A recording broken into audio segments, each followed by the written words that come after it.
Nā te ihu one, nā te pūkeke hoki I tō ai. Koe ra te whakatau a te kapa tokowhitu o Aotearoa, kātahi tonu nei ka hoki mai ki te kāinga.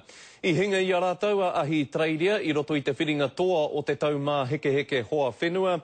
Engari ko te paki rehua I naia nei, ai rā nei kua rite I ngā toki Māori o te kapa, ngā hiahia o ngā kaiako o te kapa o Pango. Kei te pau ngā hau, engari koe nei te tohu o te toa. Wai ho mā te metara kaura ngā mahi e whakarangatira. You know, very fortunate and very proud to be a part of a gold medal winning side, and it's sort of a hard feeling to describe. I remember when my brother won it, you know, the feeling that was going through me then, I didn't even win it, so I'm just real proud. Koe nei te wātua rima kua toa a Aotearoa I tēnei whakataitai. E hara naki rātou I te kapa rongonui mō ngā pukenga tākaro. Engari mo te whakamahi anō I te haka.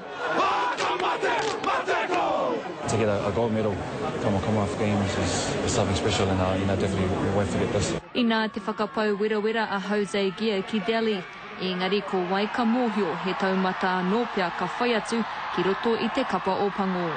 To be honest, my mind isn't really with the All Blacks at the moment, so I've still got the ITM Cup to go back into, so I'm not looking too far ahead at the moment. E hara ko Jose anake kei te whai I tētahi poraka o Pango, ko Liam Messam I whakaki tūranga whara ki roto I te kapa tokowhitu. I thought contributed well to the team. I sort of ran out of legs in that final, but that's to be expected. But you know, what happens on Sunday, you know, that's out of my control. You know, I just have my fingers crossed and see what happens. Hei te rātapu ka whakaingoatia a Graham Henry I tana kapa mo te haerenga mutunga o te tau.